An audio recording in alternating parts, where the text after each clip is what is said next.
करता हूं और क्रांतिकारी इकबाल पेश करता हूं। और मेरी जितनी भी आशा सहयोगिनी बहनें हैं, जितनी भी आशा सहयोगिनी बहनें हैं, उनके लिए आज हमारी जो वार्ता हुई उसके बारे में मैं आप सबको ये बता देना चाहता हूं कि आज सरकार पे इतना ज़बरदस्त दबाव था। सरकार ने ये सोचा था कि पहले केस लग गए, जेलों में डाल दिया, कई मुकदमे लगा के और इनके आंदोलन को हमने ख़त्म कर दिया है। और इन्होंने ये भी सोचा था सरकार ने कि इनके कुछ लोग जो पहले अचानक से गुटबाजी हो गई होगी करवा दी जाएगी और सारा खेल कर दिया जाएगा। लेकिन सरकार कोई भी दबाव बनाने में आशा सहयोगिनियों में बिल्कुल पूरी तरह से सक्षम हो गई और बेबस होकर सरकार ने कल भी वार्ता पे बुलाया और आज भी वार्ता पे बुलाया। और मंत्री जी जो थे, जो ममता भूपेश जी, उनको भी हम धन्यवाद देंगे फिलहाल तो, क्योंकि उन्होंने सुनवाई करी इस मामले में। इसके लिए हम आज तो अभी तो धन्यवाद बनता है। और फिर आगे भविष्य में अगर कोई नेगेटिविटी होगी तो वही बात, वही घोड़े, वही मैदान और वही आशा सहयोगिनियाँ। तो मैं ये कहना चाहता हूँ आप सभी बहनों से, जितनी आशा सहयोगिनी बहनें हैं पूरे राजस्थान की, मैं उन सब बहनों से इतना कहना चाहता हूँ कि भाई आज जो वार्ता में हुआ वो मैं आपको बता देता हूँ। और जो कल भी वार्ता में हुआ, कई लोगों का ये कहना है कि 60-40 का जो रेशियो वाला मामला, मतलब 60% केंद्र सरकार देगी, 40% राज्य सरकार देगी, उसके लिए यूँ कह रहे थे कि भाई सरकार ने मतलब पहले ही बोल दिया था। वो तो सरकार ने पहले बोल दिया था, ये तो अपने पिछले आंदोलन में भी वार्ता में अपनी ये बात रखी गई थी। लेकिन जो 60-40 का रेशियो है उसको लागू करने के लिए पहले केंद्र सरकार को लेटर भेजा गया था 2 तारीख को, पिछली 2 तारीख को। लेकिन आज उसका जवाब आया और इस हमारे आंदोलन के प्रेशर के बाद लगातार इन्होंने उनसे रिवाइंडिंग में जवाब मांगा सरकार से, केंद्र सरकार से। उसके बाद आज मंत्री जी ने बताया कि भाई अभी हमारे पास जवाब आ गया है और केंद्र सरकार इसके लिए हमारी मदद करने के लिए तैयार है। और जो केंद्र और राज्य सरकार का जो भी है उसके लिए हम लोग आपस में कोऑर्डिनेशन चल रहा है और लगभग तय हो गया है कि केंद्र सरकार भी इसमें बजट देगी। दूसरी बात, जो नया चीज़ें जो हुई मैं बताता हूँ आपको इसमें पूरी, उसमें दूसरी नई चीज़ क्या हुई है? दूसरी नई चीज़ ये हुई है कि भाई एक कमेटी बना रहे हैं ये लोग।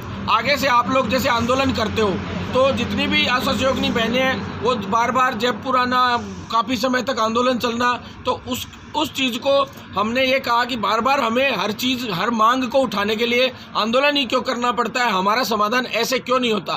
तो जो हमारे जो अब 5 प्रतिनिधि हैं जो आंदोलन लीड कर रहे थे, उस आंदोलन में जो नेतृत्व कर रहे थे अभी, उन्हें 5 प्रतिनिधियों के नाम कमेटी में रखे जाएंगे। और कमेटी में जो आला अधिकारी रहेंगे, ऑफिसर, जैसे के पाठक जी रहे IAS, वो रहेंगे एक तो सेक्रेटरी साहब, और जो अन्य RS अधिकारी हैं जो इसका पूरा सिस्टम देखते हैं वो, प्लस अन्य आला अधिकारी, जो भी 4-5 अधिकारियों की कमेटी होगी।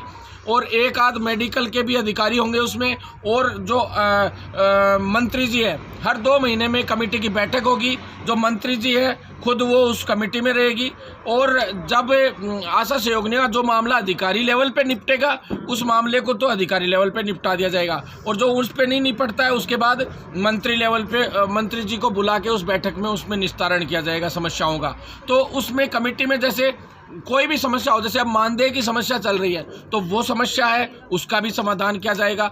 जो समस्याएं, अदर समस्याएं अलग से, जैसे किसी आशा सहयोगिनी बहन का इंसेंटिव नहीं बना, कोई और दिक्कत आ गई, या कई अन्य मुद्दे हैं, जैसे मेडिकल का भी अभी हम उसमें रख रहे हैं पूरा कि भाई मेडिकल सेवाओं में जैसे कोई भी इन लोगों को दिक्कत आती है तो उनके स्वास्थ्य के लिए कोई बीमा या ऐसा योजना हो जिसकी वजह से उनको आगे मिल सके, एक्सीडेंट हो जाए, कुछ और हो जाए, तो वो समस्याएं इसमें रख रहे हैं कमेटी में। प्लस कमेटी में ये चीज़ें रखी जाएंगी कि भाई इसके अंदर उसका कमेटी का नाम ही यही रखा जाएगा कि समस्या निस्तारण कमेटी।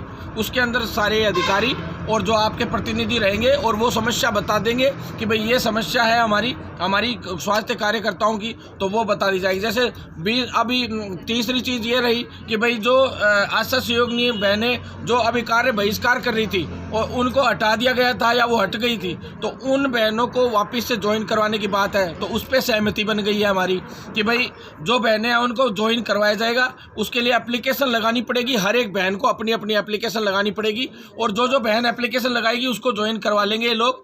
वो एक प्रक्रिया के तहत करवाएंगे, क्योंकि ये स्वैच्छिक, इस नौकरी में स्वैच्छिक होता है कि भाई स्वैच्छिक की आप ज्वाइन करते हो और स्वैच्छिक ही छोड़ते हो, तो उस हिसाब से तो इसलिए प्रक्रिया के तहत ये किया जाएगा। तो स्वैच्छिक बहन है वो अप्लाई करेगी वापस से और उसको उसके लिए वापस उस नौकरी पे ज्वाइन करवाया जाएगा। उसके बाद आप आ जाओ, जिन बहनों पे केस लगे थे कि पुलिस ने उठा लिया था, तो उसमें इन लोगों ने कहा है कि हमने उस केसों में, जैसे जो आईओ है जो जांच कर रहा है अधिकारी उस केस की, तो उसमें उस केस में वो मंत्री जी और ये लोग अप्रोच करके, सरकार अप्रोच करके और उन केसों को जल्द से जल्द निपटाने का काम करेंगे, जल्द से जल्द उस पर एफआईआर भी लगेगी। और जो बहनें ये सोच रही, भाई कुछ लोग ये कहते हैं कि भाई ये तो पहले ही हो गया था, ये तो पहले ही हो गया था, तो पहले तो ये इसलिए नहीं हो पा रहे थे क्योंकि पहले ज़रूर एक बार गुटबाजी होने की प्रयास हुआ था, पर सरकार को ऐसा लगा था कि भाई ये लोग मुकदमे लग जाएंगे, इनमें छोटी मोटी गुटबाजी वैसे हो गई है तो आगे भविष्य में ये खड़ी नहीं हो पाएंगी दोबारा, और ये दोबारा आगे नहीं आ पाएंगी। इस चक्कर में सरकार खुश हो रही थी, लेकिन सरकार को पता नहीं था कि वापस से आशा सहयोगिनी बहनें ऐसे इकट्ठे होकर आएंगी और अचानक से वापस सरकार पे आके यूँ मान लीजिए कि भाई उनकी छाती पे बैठ जाएंगे, और आके बैठी और उन्होंने सरकार पे दबाव बनाने में सक्षम रही, और अब ये बहुत बड़ी विजय हुई है, ये मान लीजिए आशा सहयोगिनी बहनों की। और इसके बाद हमने साफ सरकार को ये भी कह दिया है कि ये पूरी चीज़ें कुछ एक लोगों ने ये भी बोला कि लिखित में ले लो, तो लिखित में आज तक हमने भी बहुत आंदोलन किए हैं। मैं भरत बेनीवाल हूँ, गूगल पे नाम डाल के देख लेना, यूट्यूब पे नाम डाल के देख लेना भरत बेनीवाल, और फेसबुक पे नाम डाल के देख लेना। खूब आंदोलन किए हैं। लिखित में कुछ नहीं होता किसी भी चीज़ का, कोई भी आंदोलन का लिखित में आज तक ना तो किसी ने दिया है, ना कोई बात होती है। ऑर्डर जारी होने होते हैं तो लाइन वाइज अब ऑर्डर जारी होते रहेंगे, जो नियम है, जो गड़बड़ियाँ थी उनके लिए ऑर्डर जारी होते रहेंगे। 24 तारीख को बजट आ रहा है, उसमें 60 और 40 के हिसाब से अगर देखा जाए तो 6200 से 6300 आप लोगों के पैसे बनते हैं। जो आज मैडम ने बोला है कि मैं 6200 से 6300 पैसे करने का आपको आश्वासन फाइनल देती हूँ, ये हो जाएगा और केंद्र से भी हम जुड़वा देंगे, तो महीने भर में कुल मिला के ये पूरा केंद्र का और राज्य का भी बढ़ के आएगा भी, और वो सारा मिलो के 6,500 से 6,500 के बीच में इन लोगों की तनख्वाह हो जाएगी महीने 1.5 महीने में। अगर नहीं होती है तो आने वाले टाइम में आंदोलन के लिए हमने साफ कह दिया कि भाई आंदोलन तो हम वापस भी करेंगे और हमारा काम फिर से आंदोलन पे आ जाएगा। तो हम चाहते हैं कि कमेटी में ही, अब कमेटी बनाई गई तो उस कमेटी में निपट जाएगा, कमेटी में नहीं निपटता है मामला तो हम आंदोलन वापस करेंगे ही। दूसरी बात, उपचुनाव भी आ रहे हैं, अभी 4 सीटों पे उपचुनाव है सरकार के। हमने ममता भूपेश जी को भी साफ कह दिया कि आपके कांग्रेस की पहले ही सीटें कम पड़ रही हैं, बार बार सरकार गिरने के चांस में हो रही है। हम 4 सीटों के ऊपर जितनी भी आशा सहयोगिनी बहनें हमारी वो प्रचार करेंगे आप लोगों के खिलाफ, और कल को सरकार को हराने में मुख्य काम आपका ही नहीं रह जाए। मतलब मुख्यमंत्री जी ये नहीं कहें बाद में कि ममता भूपेश जी आपकी वजह से मैं चुनाव हार गया, कांग्रेस चुनाव हार गई और हमारी सरकार गिर गई, ऐसा नहीं कहने लग जाए मुख्यमंत्री जी। तो ममता भूपेश जी से आपसे रिक्वेस्ट है कि आशा बहनें उन 4 सीटों पर जाके आपके खिलाफ प्रचार करें। इससे अच्छा है कि आप इनकी समस्याओं का सभी का समाधान करें, और जो बहनें कई जिनकी छोटी मोटी भी समस्याएं हैं वो भी आगे से कमेटी में जाके उनका मामला और निस्तारण होता रहेगा। और जो कई बिंदुओं पे चर्चा हुई, 5-6 मांग, सूत्री मांग और थी छोटी मोटी, जो विभाग की, भाई कई लोग कह रहे थे एक विभाग कर दिया जाए, तो एक विभाग तो अभी हम लोगों ने ही खुद ने मना कर दिया कि विभाग तो चलो दोनों ही रहे, क्योंकि इंसेंटिव का कई चक्कर रहते हैं और आप लोगों को इधर उधर से भी सारा जो पैसे का वो कमाई का बैठता है सिस्टम वो भी गड़बड़ाने लग जाएगा। इसलिए हमारी बहनों ने एक बार के लिए यूँ कहता था कि इस मामले पे बाद में चर्चा कर लेंगे, तो इसलिए एक बार उसको तो रोक दिया गया और बाकी सारी मांगों पे चर्चा हुई और सारा पॉजिटिव तरीके से गया है।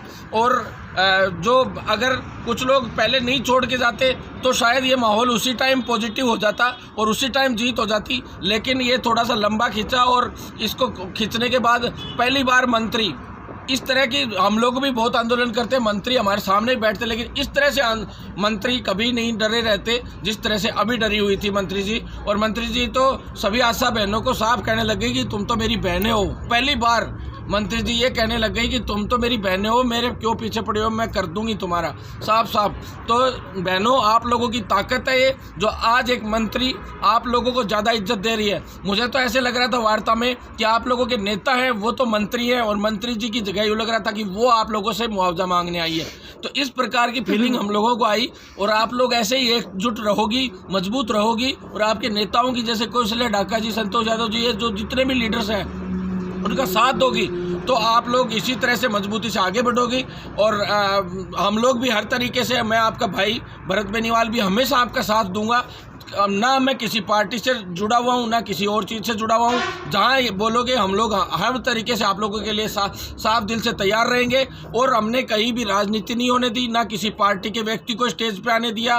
कौशल्या जी ने, इन्होंने सभी ने, तो ये बहुत आप लोगों का पॉजिटिव रहा। अगर बीजेपी कांग्रेस हो जाता या कुछ और हो जाता तो ये मामला अलग हो जाता, लेकिन वास्तव में इन्होंने आप लोगों के लिए लड़ाई लड़ी, इसमें कोई दो राय नहीं है। आप लोग इन बहनों का इसी तरह से साथ बनाए रखें। और मैं ये नहीं कहता कि जो कुछ लोग उल्टा सीधा बोलने का भी प्रयास करते हैं, तो मैं तो ये कहता हूँ कि उन बहनों को भी साथ आना चाहिए और आप लोग एकजुट होकर सारी की सारी और लड़ाई लड़ोगी तो ये लड़ाई और भी मजबूती से लड़ी जाएगी और आपके अधिकारों में हमेशा आपकी जीत होगी। धन्यवाद।